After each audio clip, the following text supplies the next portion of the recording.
Vamos orar, meus irmãos e minhas irmãs, agradecer ao Senhor porque estamos juntos, juntas. Ore comigo. Pai querido, muito obrigado pela tua graça, pelo teu cuidado, e seja com a gente, Senhor, nesse momento em que a gente vai mergulhar na tua palavra, vai querer aprender mais de ti. Então nos ajuda nessa jornada. Em nome de Jesus nós oramos gratos. Amém e amém. Irmãos e irmãs, nós estamos caminhando numa trilha, a gente chamou de um mini curso, que a gente chama de noções de interpretação bíblica à luz da teologia wesleyana. O que a gente se propôs a fazer? A gente queria que um pequeno grupo da nossa comunidade local tivesse contato com coisas que são básicas e fundamentais quando a gente fala de interpretação bíblica. Tá? E a gente começou falando nesse mini curso sobre um problema motivado por uma pergunta. A pergunta que nós fizemos foi: toda interpretação bíblica ela é válida? Ou seja, eu posso interpretar um texto de qualquer maneira? Quando eu faço essa pergunta, eu trago dentro dela algumas coisas que são importantes para que a gente reflita, para que a gente pense.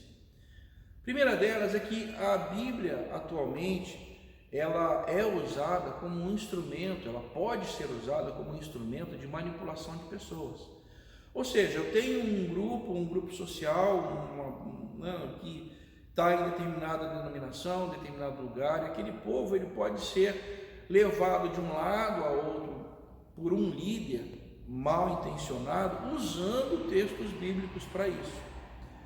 Porque se eu tomar da Bíblia textos aleatoriamente, sem o devido respaldo, eu vou criar verdadeiros argumentos monstrinhos, e que pode me ajudar a fazer uma manipulação, a manipular o povo.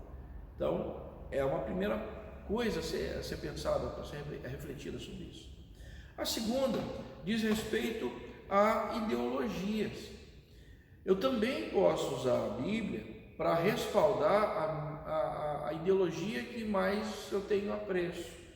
Então, hoje na nossa sociedade existem muitas ideologias passeando por aí. Eu poderia citar algumas delas, mas para que a gente evite dislike, eu vou apenas pontuar dessa maneira. A Bíblia ela pode sim ser usada para amparar, abrigar determinadas ideologias, assim como ela também pode ser usada para defender algumas teologias. Ou seja, eu pego o texto, transformo aquele texto em pretexto para que algumas coisas eu defenda, e tudo isso debaixo de um manto de, vamos dizer assim, de autoridade celestial, usando a Bíblia. A gente tem batido bastante sobre uma teologia que a gente julga uma teologia perniciosa, muito complicada nos meios evangélicos atuais, chamada teologia da prosperidade. Teologia da prosperidade é essa que é utilizada em muitas denominações, que eu também não vou citar o nome, porque vamos dizer assim, para angariar recursos, principalmente financeiros, para manter estruturas. E aí, debaixo dessa teologia da prosperidade, está subjacente a vamos dizer assim, uma ideologia que a gente chama de ideologia neoliberal. Eu não vou falar sobre isso aqui, mas a ideia, em linhas gerais, é essa, que tudo se define por uma questão econômico-financeira, e as pessoas elas são validadas de acordo com aquilo que ela tem. Aí, gente, a minha prosperidade, por exemplo, não é uma prosperidade à luz da Bíblia. E quando você estiver aí assistindo o vídeo no canal, nós temos no nosso canal da igreja local um estudo bíblico, se não me engano, que fala somente sobre a prosperidade. E aí você vai ver que a prosperidade, à luz da Bíblia, não se resume única e exclusivamente a uma questão econômico-financeira. qual é o carro que eu tenho, se é o melhor, a melhor casa, quanto de dinheiro eu tenho, quanto eu ganho, enfim. Você vai ver que na verdade a prosperidade ela vai muito além do que essas coisas miúdas. Eu não resumo tudo em termos de dinheiro. Outra coisa também, quando a gente pensou nesse mini curso, diz respeito à nossa, vou chamar assim, tá? Mas não me interprete mal. Ignorância no sentido de não saber mesmo. Ignorância acerca da tradição da igreja, dos fundamentos que a igreja nos traz, para que eu e você entendamos o seguinte: hoje eu e você não surgimos do nada. Quando a gente chegou aqui numa igreja local, como eu estou aqui numa igreja local, e eu, Marcos, sou leigo e sirvo na igreja metodista. É uma linha cristã, né, dentro do protestantismo, a gente chama de modo muito genérico de evangélico, numa denominação, numa instituição chamada Igreja Metodista. Dentro disso, eu tenho que entender o seguinte: a igreja não surgiu no dia que eu vim para ela.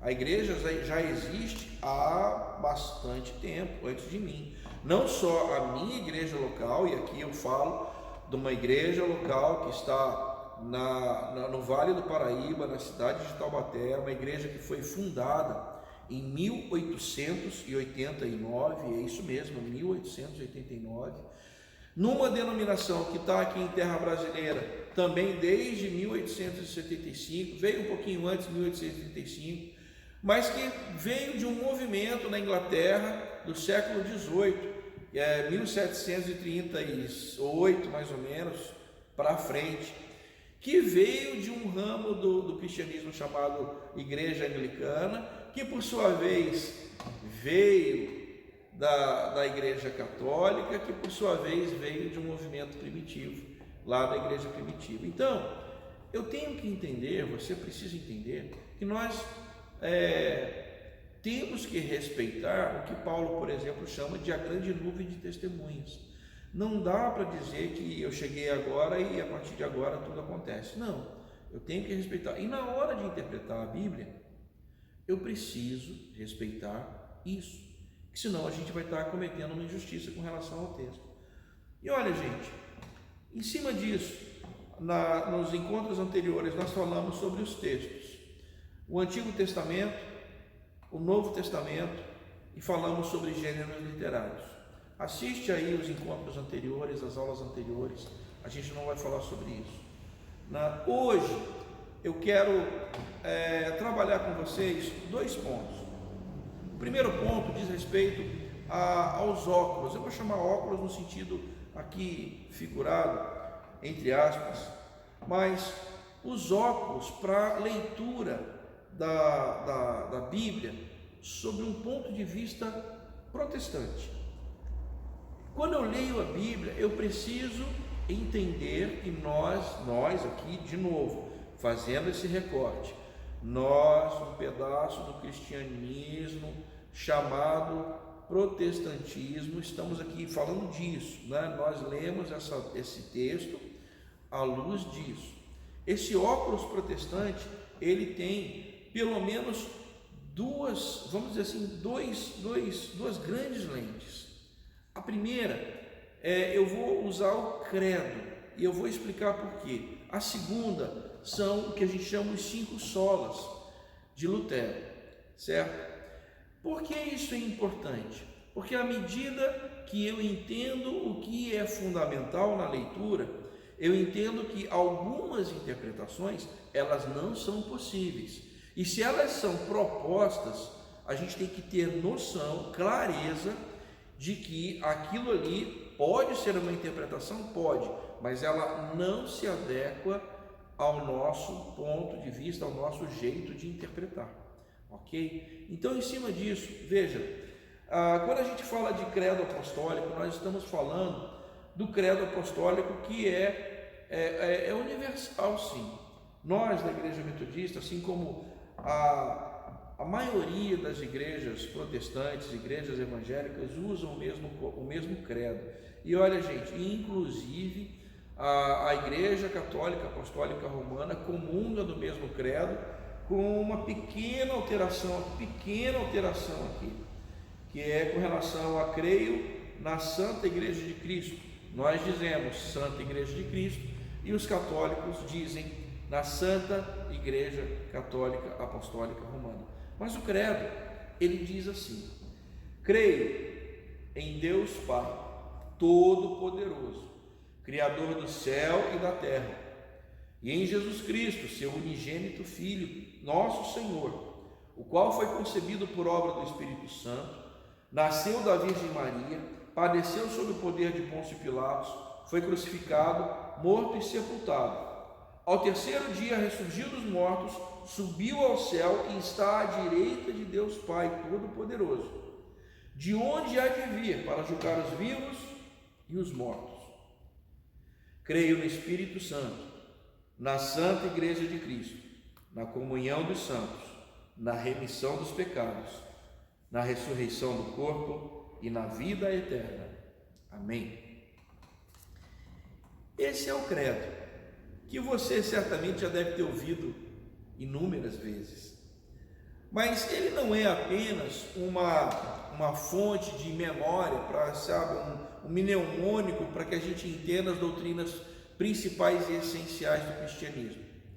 Mas ele serve também como uma espécie de marcação, né, de marcos, para que a gente interprete o texto. E aqui eu vou dizer para você algumas coisas importantes. A primeira coisa que eu digo aqui sobre o início do credo: creio em Deus Pai Todo-Poderoso, Criador do céu e da terra. Qualquer interpretação bíblica que não entenda Deus como Criador, ela precisa ser vista com cuidado. Hoje existem muitas linhas religiosas que entendem Deus não como um ser, um Criador, mas como uma energia cósmica, como algo que perpassa todo o universo, mas é uma coisa bem holística, bem esotérica, mas não traz a ideia de um ser pessoal que é Pai e Criador, é todo-poderoso, governa todas as coisas, enfim. Toda e qualquer interpretação à luz da Bíblia que fuja um pouco disso, a gente precisa ter cuidado. Como eu disse para você, existem muitas linhas religiosas que utilizam o texto sagrado, o texto bíblico. E olha, é pecado usar o texto? Não, pelo contrário, a Bíblia está aí para ser lida, inclusive todo mundo precisa usar e ler a Bíblia. Só que algumas interpretações podem ser feitas usando, como disse, o texto como pretexto, arrancando o texto do seu contexto e fazendo com que esse texto, literalmente, ele se perca à luz, a reboque de outras interpretações aí, conforme outras maneiras de pensar. O nosso jeito de pensar tem que seguir esse óculos. Diz mais: nós cremos em Jesus Cristo, é o único Filho, o unigênito Filho, nosso Senhor. E aqui o texto vai falar, o credo vai falar sobre a concepção por obra do Espírito Santo, o nascimento virginal de Maria, ele padeceu sob o poder de Pôncio Pilatos, foi crucificado, morto, sepultado, só até aí. Uma coisa importante que a gente entenda: Jesus, ele veio em carne. Jesus, ele não é um espírito de luz que veio ao mundo, se revelou. Ele não foi simplesmente uma teofania, uma epifania, uma hierofania. Não, ele foi alguém, foi gente de carne e osso, com sangue rodando na veia. E qualquer interpretação bíblica que transforme Jesus única e exclusivamente num ser de luz, num espírito iluminado, e esqueça da sua natureza humana, é uma interpretação que precisa ser lida com cuidado. Porque nós protestantes não interpretamos dessa maneira. Cremos sim que o Senhor, ele é a encarnação, Deus, né? Jesus Cristo, ele é a encarnação do próprio Pai. Mas ele foi gente que viveu numa janela da história, teve uma família, viveu entre nós, enfim, sofreu, morreu e foi sepultado. É importante que a gente entenda isso, porque muitas religiões que entendem vamos dizer assim,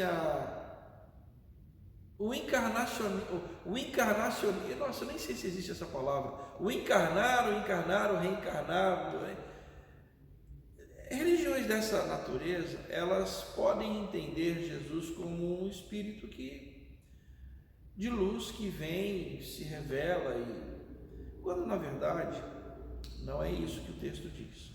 Por isso que quando eu leio o credo sob esse ponto de vista, eu tenho que entender, quando eu faço a interpretação da Bíblia, eu tenho que lembrar que Jesus, ele veio em carne. E mais, diz que Jesus, ele ressurgiu dos mortos ao terceiro dia e subiu ao céu, está à direita de Deus Pai Todo-Poderoso, de onde há de vir para julgar os vivos e os mortos. Aqui, gente, eu preciso entender que há uma questão que nós chamamos de esperança messiânica. É um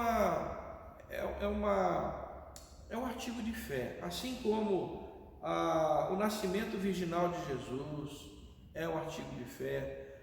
Essa esperança messiânica de que ele foi elevado aos céus, de que ele ressuscitou, foi elevado aos céus e voltará, isso é uma esperança que todos nós que cremos nisso temos. A gente não pode ler a Bíblia sem essa esperança messiânica.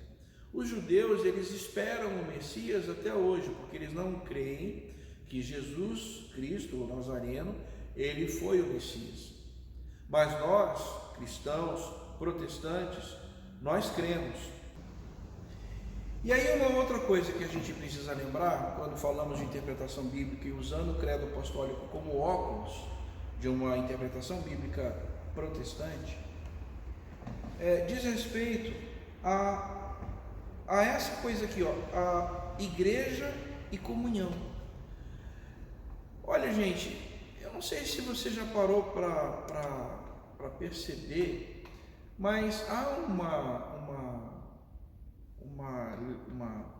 uma linha hoje chamada de os desigrejados.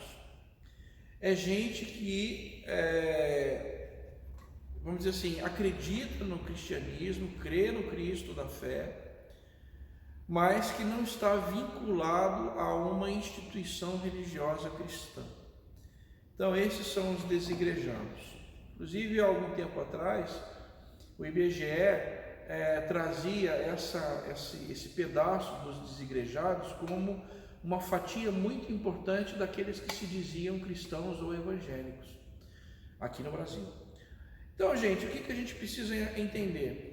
Todas as vezes que eu leio a Bíblia, eu preciso entender que a igreja, a leitura da Bíblia pressupõe a igreja como sendo uma comunidade de pessoas. Então, é muito difícil você defender valores que não sejam valores comunitários. Você pode, eventualmente, aqui, ali ou acolá, trazer uma interpretação que fale da pessoa em si, do indivíduo, mas em linhas gerais a interpretação bíblica ela é algo que é feito de forma coletiva, comunitária. Isso é um jeito de ler a Bíblia. Por isso que interpretações que valorizam ou supervalorizam o indivíduo, o eu, como o Senhor, ou aquele que define, determina, gente, isso não tem guarida na maneira como nós interpretamos a Bíblia. Por isso, cuidado, muito cuidado. Por fim, há uma coisa aqui relacionada a remissão, a gente chama de remissão de pecados. Na Bíblia, o perdão de pecados, a remissão dos pecados sempre está em ordem. Ou seja, aquela ideia de que alguém pode se arrepender e retomar o caminho é algo que está presente nas páginas da Bíblia.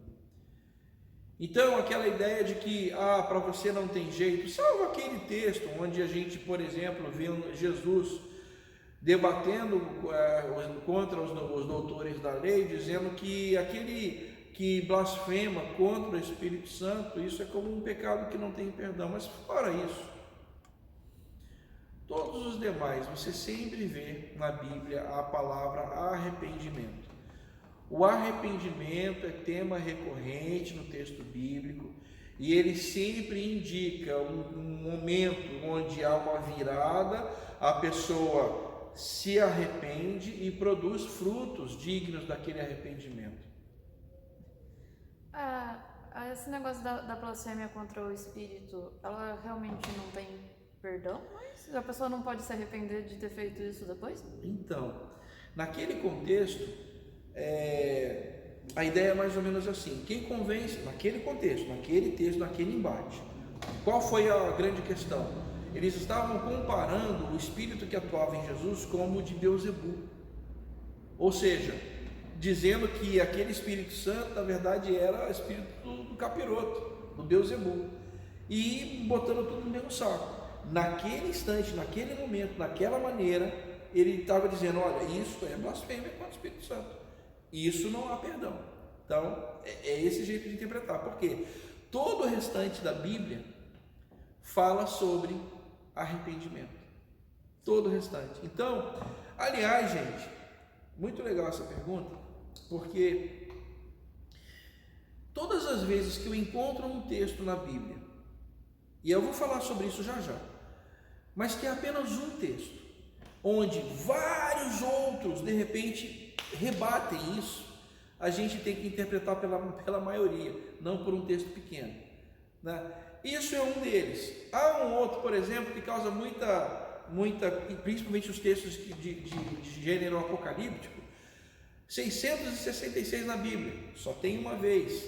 O milênio, criaram verdadeiras doutrinas sobre o milênio, pré-milenista, pós-milenista, amilenista, só é encontrado no texto bíblico uma única. A prisão de Satanás também, e várias outras coisas que são encontradas no texto bíblico apenas uma vez, e aí em cima daquele único trecho se faz toda uma doutrina em cima. Então, mas a ideia em linhas gerais na Bíblia, salvo esse único exemplo bem específico, o arrependimento seguido de obras frutos que dizem que esse arrependimento aconteceu, está sempre em ordem. Então, isso quebra uma máxima que hoje nos nossos dias, foi um político antigo aqui no Brasil, em cima de um palanque de campanha, ele disse que bandido bom é bandido morto. Isso não é verdade, porque à luz da Bíblia, todos e todas podem se arrepender. É isso que diz o nosso credo.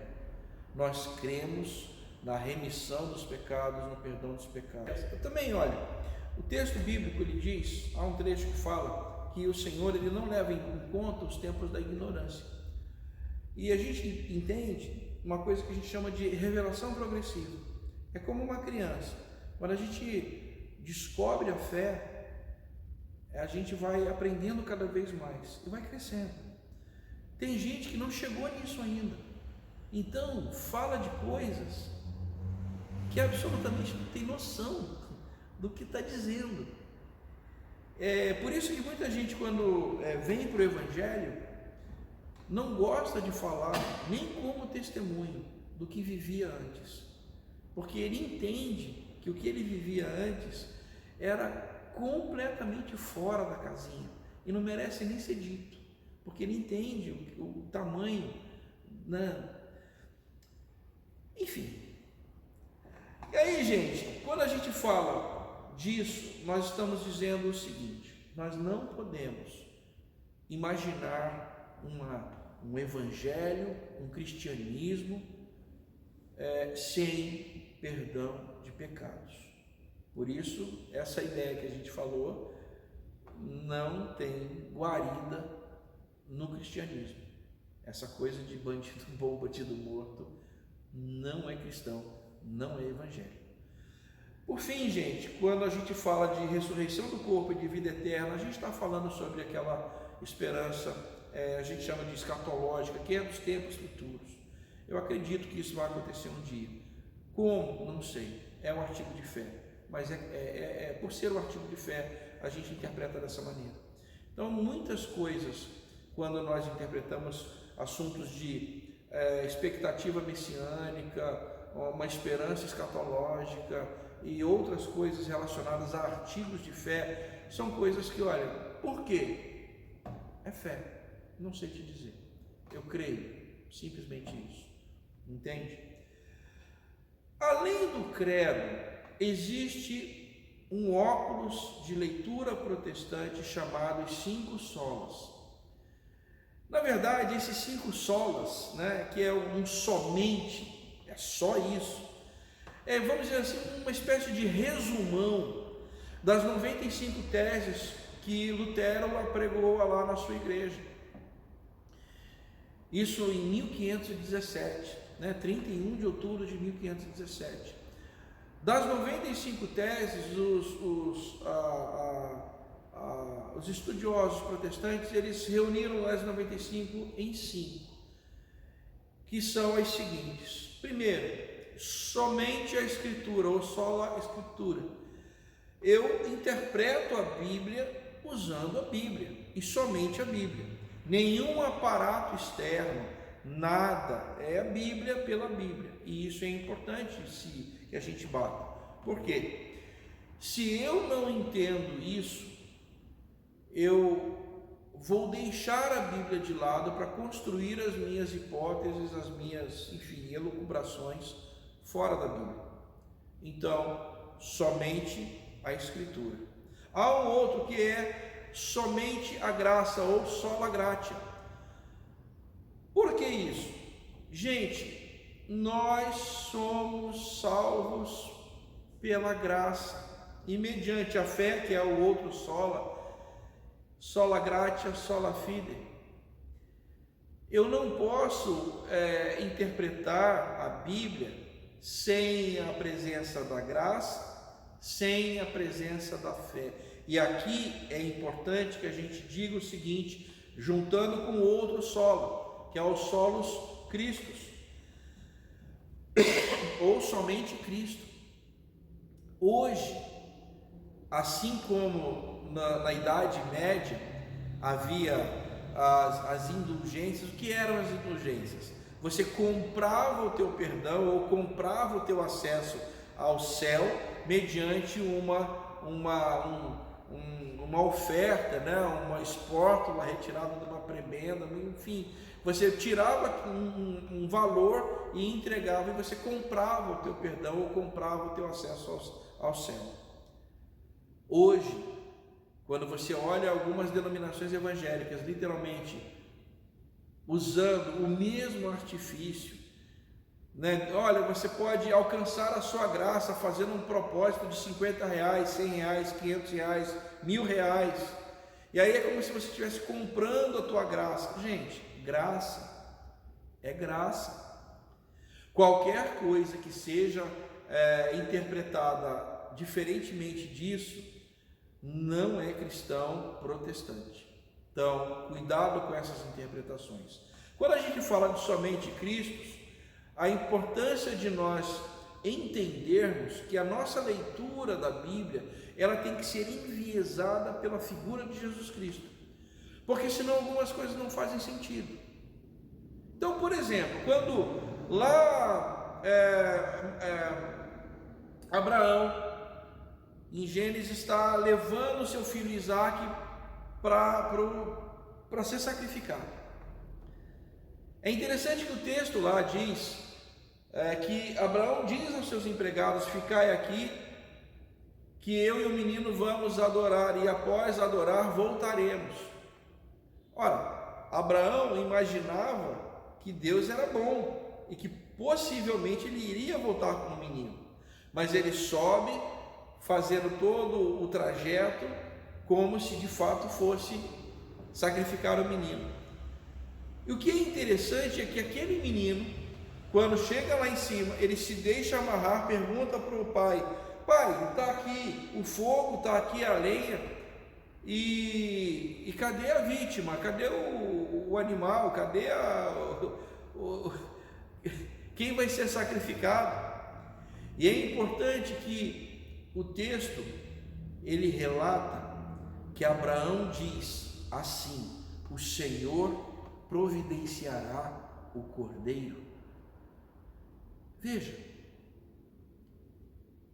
se Isaac era, vamos dizer assim, um adolescente ou um jovem já na flor da idade, forte, e Abraão, um velho, né, mais dos seus 100 anos, decrépito, quebrado pelo tempo, pare para pensar comigo.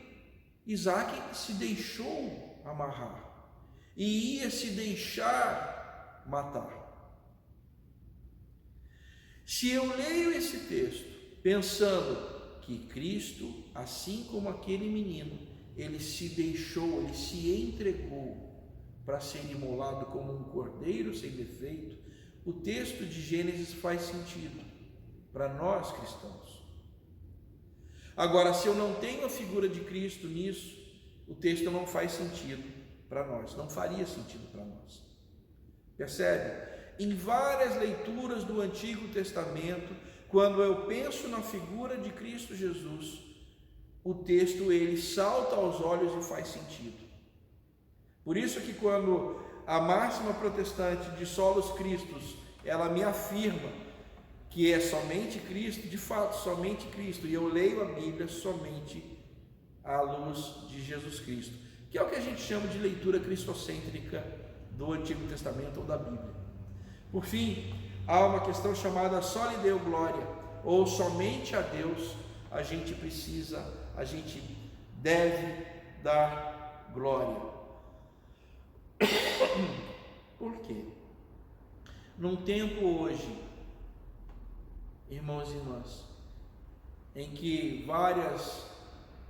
vários empreendimentos eclesiásticos, várias empresas evangélicas se levantam aí com seus líderes, enfim. Gente, onde está Jesus? Onde está Deus nesses empreendimentos? É algo para a gente refletir. Se nós vamos cultuar, ou melhor, porque estamos falando de interpretação, se nós vamos interpretar a palavra, nós temos que interpretar a palavra não segundo aquela pessoa determina, mas eu tenho que interpretar a palavra à luz daquilo que Deus é. Isso é importante para que a gente coloque quem no seu lugar. Dito isso, gente, há algumas coisas muito particulares com relação ao que a gente chama de interpretação da Bíblia segundo a nossa teologia wesleyana. Há uma maneira de interpretar, a gente chama de quadrilátero wesleyano, que nos ajuda a entender a Bíblia de muitas maneiras. E eu chamo de quadrilátero wesleyano, e vou explicar isso agora, eu vou tentar explicar, porque é muito simples.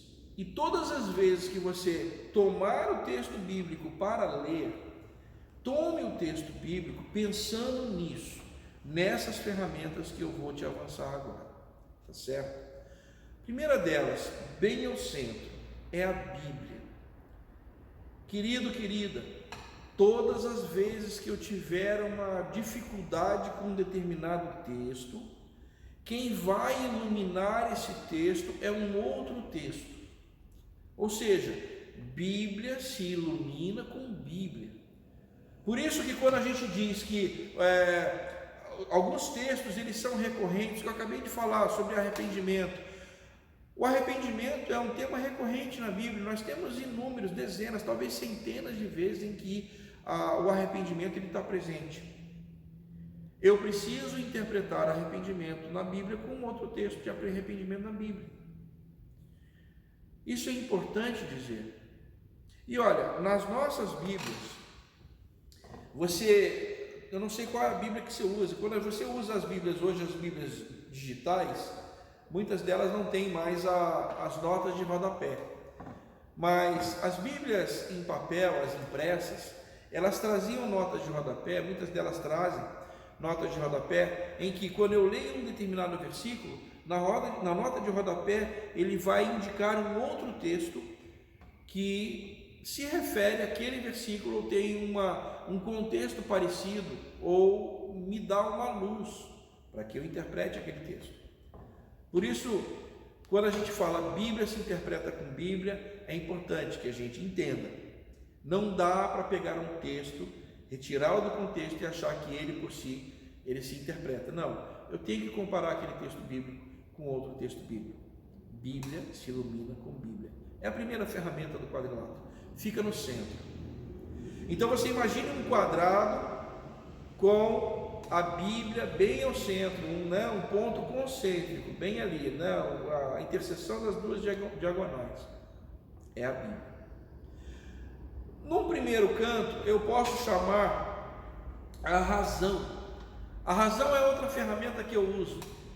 O que isso significa? Gente, é muito simples. O texto, ele tem que fazer sentido. Se o texto não me faz sentido, eu preciso de ajuda. Porque é fácil, por exemplo, quando eu pego um determinado trecho e entendo, beleza, fácil, mas quando eu não entendo, o que eu faço? Bíblia se ilumina com Bíblia e a razão ela vai me ajudar a entender isso. Todo texto bíblico, ele tem que fazer sentido para você. Se não faz sentido, pega aquele texto, deixa ali guardadinho, para que em algum momento algum irmão, alguém mais experimentado, enfim, alguém te ajude, ou então o próprio Espírito Santo te ilumine para que você entenda o texto. Mas o texto, ele tem que fazer sentido para você. Uma outra ferramenta, está na outro canto, é a tradição. O que é a tradição? Gente, eu falei no início do nosso encontro que a igreja não surgiu hoje com a minha chegada. Já existe há séculos, 2 milênios praticamente de cristianismo antes de mim. E se eu entender o Antigo Testamento com a prática judaica, aí vai mais de 3.000 anos. Toda essa tradição ela tem que ser levada em conta para interpretar alguns textos. Por isso, quando a gente fala de razão como uma ferramenta do quadrilátero wesleyano para a interpretação da Bíblia, nós estamos dizendo o seguinte: determinado texto, ele está complicado? Tá, bom, vamos para a Bíblia. Outro texto da Bíblia iluminou? Puxa, iluminou, ajudou, então vamos para a razão. A razão já está me ajudando? Já está me ajudando. Vamos para a tradição. O que a tradição diz sobre aquele texto? Olha, no século XVIII dizia assim, as comunidades metodistas lá da Inglaterra do século XVIII interpretavam esse texto dessa maneira. Olha, os pais da igreja lá, do primeiro ao quarto século, interpretavam dessa maneira. Isso é tradição. E eu não posso abrir mão de lançar mão dela. Muita gente hoje tem uma certa, vamos dizer assim, uma certa repulsa por pegar coisas antigas, achando que as coisas são velhas e tudo que é velho tem que ser descartado porque é obsoleto. Não! Gente, nós não estamos falando do último lançamento de aparelho celular. Nós não estamos falando da última tecnologia em processadores.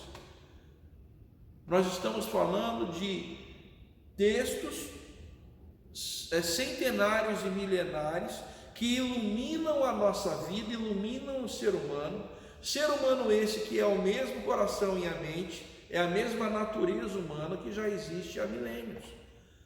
Então, o que eu preciso entender? Que ao tomar coisas antigas, para que essas coisas antigas me iluminem, é usar da razão também, para que a gente interprete o texto com mais clareza. Por fim, aliás, não por fim, mas um terceiro ponto desse quadrilátero é a experiência. A experiência, gente, eu vou iluminar lendo um texto. E eu quero que você abra comigo Salmos 40. Quando eu leio Salmos 40, a partir do verso 1, assim: esperei com paciência no Senhor, e Ele se inclinou para mim e ouviu o meu clamor. Tirou-me de um lago terrível, de um charco de lodo, pôs os meus pés sobre uma rocha, firmou os meus passos e pôs um novo cântico na minha boca, um hino ao nosso Deus. Muitos o verão e temerão e confiarão no Senhor. Bem-aventurado o homem que põe no Senhor a sua confiança. Olha, quando eu leio esse texto ele me fala. E se eu estou vivendo uma experiência difícil, de aperto, ruim, naquele determinado momento, esse texto vai me falar muito mais profundamente, porque a minha experiência está iluminando o texto, e o texto está sendo, para mim, um bálsamo. Ou seja, a experiência que eu estou vivendo, ela pode sim iluminar o texto, e o texto iluminar a minha experiência. Por isso, a experiência é algo muito importante nesse quadrilátero wesleyano. Todas as vezes que você olhar um texto, você pode, de novo, Bíblia se ilumina com Bíblia. Aquele texto tem que fazer sentido pela razão. Aquele texto ele tem que ter sido visto, caso eu tenha alguma dificuldade, pela tradição da igreja. Aquele texto, de alguma maneira, pela experiência que eu estou vivendo, tem que falar comigo, e eu posso iluminar o texto com a minha experiência. E daí, gente, a gente conclui a última ferramenta desse quadrilátero wesleyano com a gente chama de criação. É a natureza iluminando o texto. O que eu quero dizer com isso? Por exemplo, eu vou tomar contigo, abra comigo, Provérbios no capítulo 4, no verso 18,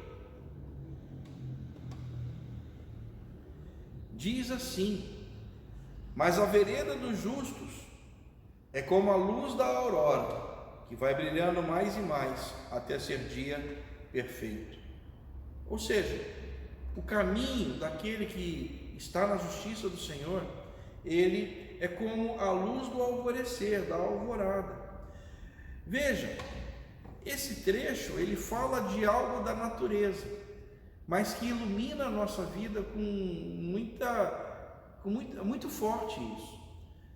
Quantos de nós, quando não conhecíamos o Senhor, nós andávamos em trevas, tal qual uma noite escura, e andando naquela escuridão toda, sempre procurando, tateando para ver se encontrávamos luz.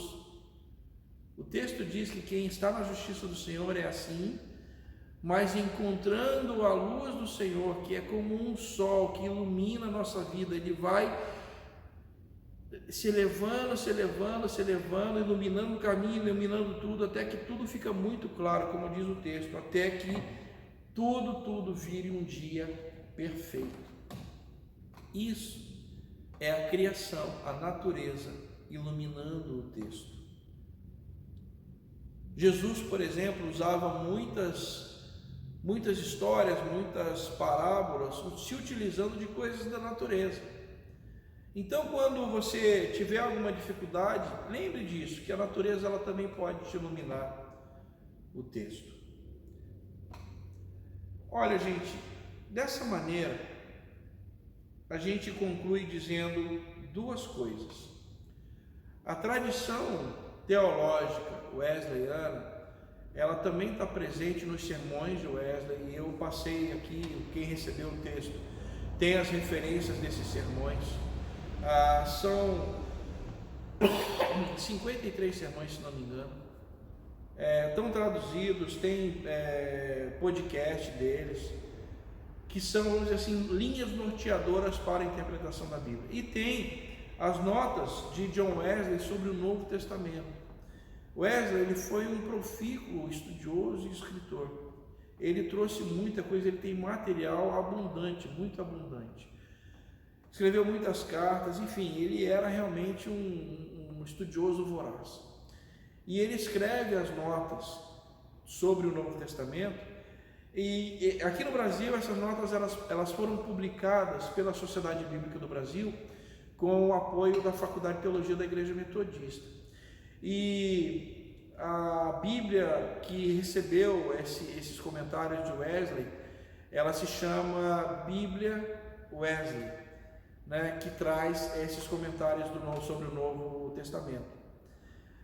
Olha, os comentários, principalmente os comentários sobre o Sermão do Monte, que é o que eu particularmente gosto muito, eu aprecio demais, são fabulosos e dá uma clareza, norteiam muito bem como Wesley interpretava no seu tempo o Sermão do Monte, né? Então, como nós dissemos até aqui, os óculos protestantes para a interpretação da Bíblia são o credo e os 5 solas, e as bases para a nossa interpretação da Bíblia à luz da nossa teologia wesleyana. É esse quadrilátero wesleyano que eu falei, a Bíblia, né, razão, tradição, experiência, criação, e ainda os sermões de Wesley e as notas de Wesley sobre o Novo Testamento. Isso é importante, gente, para que a gente se debruce, estude e leia. Veja, Wesley, ele era alguém motivado, sim, induzido pelo Espírito Santo, mas ele era um profundo estudioso, e não se engane, ele exigia dos seus líderes, dos seus lay preachers, né, os seus pregadores leigos, que lessem a Bíblia incansavelmente. Por vezes ele exigia até que eles entendessem rudimentos de grego e hebraico, acredite se quiser. Mas o que ele queria é que esses líderes, essa liderança, lesse e lesse. Hoje, meu irmão, minha irmã, num tempo em que temos muita tecnologia à disposição, mas parece que, pelo que vemos aí nos últimos anos, às vezes a gente tem uma impressão de que nós estamos vivendo um retrocesso civilizatório. A gente precisa retomar a leitura, a reflexão, o estudo bíblico. Não estou dizendo que você tem que deixar de orar, pelo contrário, a leitura, a reflexão e o estudo bíblico, ela tem que vir com o joelho no chão, com jejum e com oração. É uma santidade de coração e de vida que caminha junto com uma vida devocional de excelência, mas com uma vida acadêmica de estudo também de excelência, para que não sejamos como Paulo, em determinado momento, escrevendo uma das suas epístolas, a gente não seja como meninos, ou então como folhas agitadas, né, conforme o vento de doutrina para lá, para cá. Gente, não. O Antigo Testamento diz, através de um dos profetas, que o meu povo, diz o profeta, né, na palavra do Senhor, né, assim diz o Senhor, e ele diz: o meu povo perece por falta de conhecimento. O mesmo Jesus é o Jesus que também diz lá em João, no capítulo 5, examinai as Escrituras. E em outro momento ele repreende duramente os escribas e fariseus, dizendo: vocês não conhecem o poder de Deus, porque só fazem a leitura pela leitura, mas não trabalham a vida de piedade. Por outro lado, não adianta também só a vida de piedade sem o estudo. Por isso, meu irmão, minha irmã, ao encerrar aqui essa reflexão, eu quero que você leve contigo essa ideia de que eu e você podemos sim ser luzeiros, ensinando às pessoas aquilo que a Bíblia diz. Mas para isso, precisamos ler e ler. Leia a Bíblia, meu irmão. Leia a Bíblia. Vamos orar.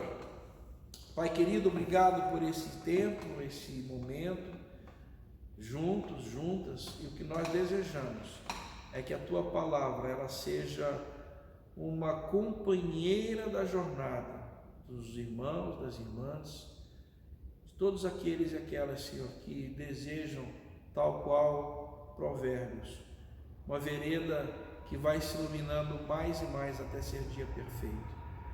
Por isso, Senhor, nós te agradecemos por esse tempo e te pedimos, dá-nos dessa luz. Em nome de Jesus nós oramos. Amém e amém. Que o Senhor seja contigo, meu irmão, minha irmã. Grande abraço, até a próxima.